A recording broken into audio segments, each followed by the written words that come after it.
Hello friends, हमारे class 10th में math subject चल रहा था। चैप्टर नंबर 8 हमने पढ़ रहे थे। चैप्टर नंबर 8 के हमने इंट्रो पढ़ लिया था। क्वेश्चन नंबर 1 से लेके 4 तक हमने पढ़ ली थी। आज क्लास पढ़ेंगे क्वेश्चन नंबर 4 से यानी 5, 6 जितने भी हम आज क्लास में पढ़ सकें। देखते हैं क्वेश्चन नंबर 5 हमारे पास क्या दिया है। एक नदी बनी है, एक रिवर है, उसके ऊपर एक पुल बना हुआ है।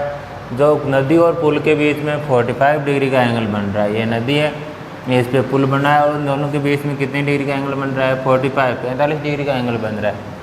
पुल की लंबाई 150 मीटर है, 150 मीटर है। तो नदी की चौड़ाई हमें ये वाली जो चौड़ाई है वो हमें इसमें फाइंड करनी है। तो मैंने इस पॉइंट को ए मान लिया, इधर वाले को बी मान लिया और इसको सी मान लिया। हमें ये वाले ब्रेथ यानी नदी की चौड़ाई हमें फाइंड करनी है। तो हम देखो थीटा डिग्री एंगल कितना दिया? 45। तो यहाँ दिया हमें क्या? हाइपोटेन्यूस हो गया, ये परपेंडिकुलर और ये हमारे पास क्या हो गया? बेस। अब देखना है रिलेशन किन के बीच में? हाइपोटेन्यूस और परपेंडिकुलर। तो ऐसा कौन सा रिलेशन में हाइपोटेन्यूस और परपेंडिकुलर होता है? तो वो होता है साइन थीटा।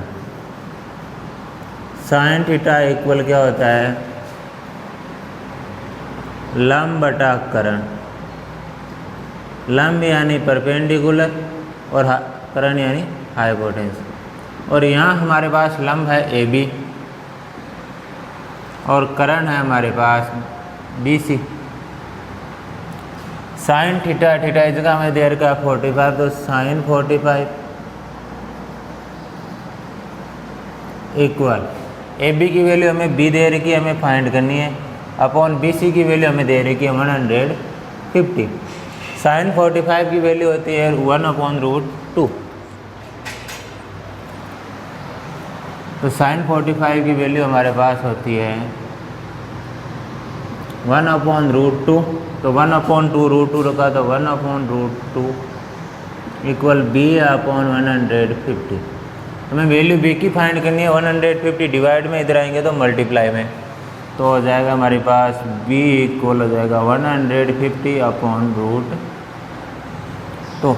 ए इसका ओरिजिनल आंसर होगा। लेकिन आपके जो पॉइंट्स में दे रखे हैं वो ऐसा आंसर नहीं है। तो इसको क्या करो, मैं इसका परमे रेशनलाइज करने के लिए इसको √2/√2 से क्या कर दिया? मल्टीप्लाई। किसी नंबर का रेशनलाइज परमेयकरण करते हैं तो उसको ऊपर नीचे सेम संख्या से क्या करते हैं? मल्टीप्लाई। तो √2 को √2 से मल्टीप्लाई करूँगा तो हो जाएगा हमारे पास 2, यानी 150√2। √2 को √2 से मल्टीप्लाई किया तो हो जाएगा 2।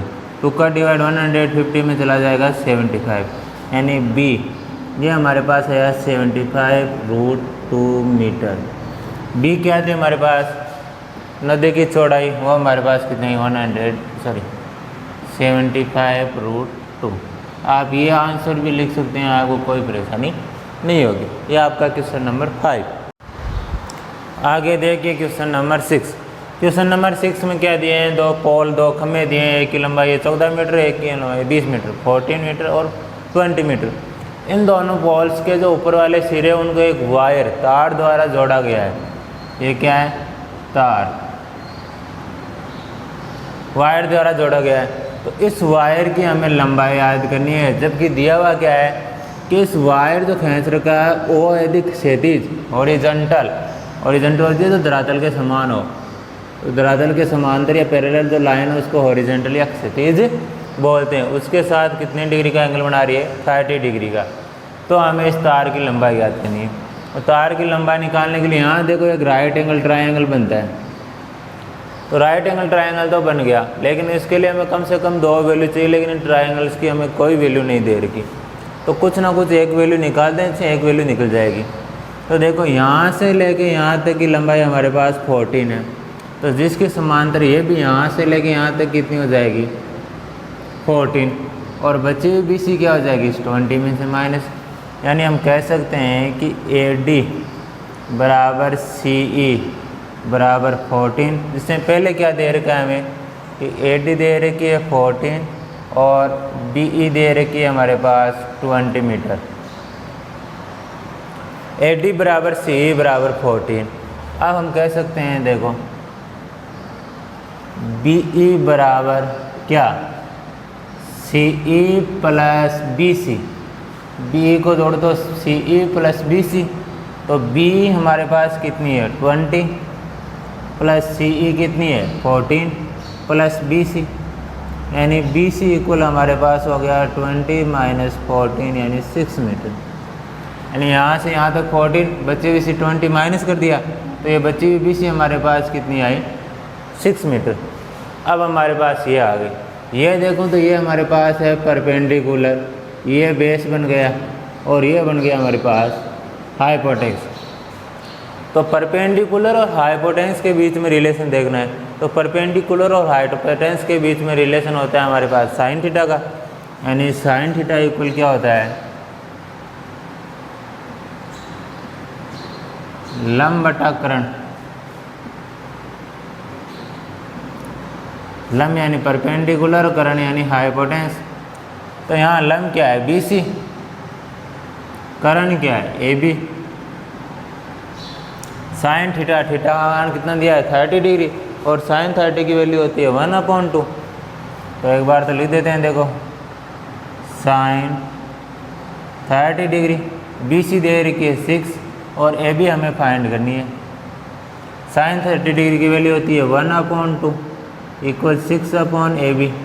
यहाँ ए बी डिवाइड में इधर लाऊँ तो मल्टीप्लाई में, यहाँ 2 डिवाइड में इधर ले जाऊँ तो मल्टीप्लाई में, ये हो जाएगा ए बी मल्टीप्लाई 1 हो जाएगा 6 मल्टीप्लाई 2, यानी ए बी इक्वल कितना आ गया 12 मीटर। यह आपकी तो वायर है ए बी, उसकी लेंथ कितनी आ गई हमारे पास 12 मीटर, और ये ऑप्शन हो गया हमारे पास ए। इस प्रकार हम इसकी ए बी वो जो वायर है उसकी लेंथ हमने निकाली 12 मीटर।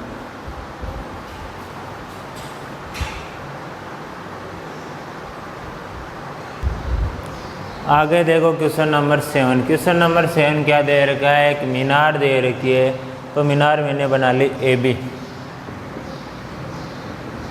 या टावर। अब क्या कह रहा है, मीनार के आधार से ए तथा बी दूरी पर उसी सरल रेखा में स्थित 2 बिंदु, आधार बेस से 2 बिंदु है ए और बी, जिसमें ए बड़ा है, ए दूरी बड़ी है और बी दूरी हमारे पास क्या है छोटी है। तो इन दोनों से क्रमशः 30 डिग्री और 60 डिग्री का ओनियन कोण बन रही है, यानी नीचे से ऊपर की तरफ कोण बन रही है। तो हमने जो ए दूरी की तो उसको पॉइंट मान लिया डी, और जो बी दूरी का था उसको हमने मान लिया सी। तो डी पे बन रहा है 30 डिग्री और बी पे बन रहा है 60 डिग्री, क्योंकि बी छोटा है और छोटे के एंगल दे रखा है 60 डिग्री, ए बड़ा है तो एक एंगल दे रखा है 30 डिग्री। ये पूछ रहा है हमसे मीनार की ऊंचाई। तो देखो मीनार की ऊंचाई फांड लूँ तो पहले बीच वाली लाइन को भूल जाऊँ, तो हमारे पास क्या रहेगा छोटी वाली लाइन। देखो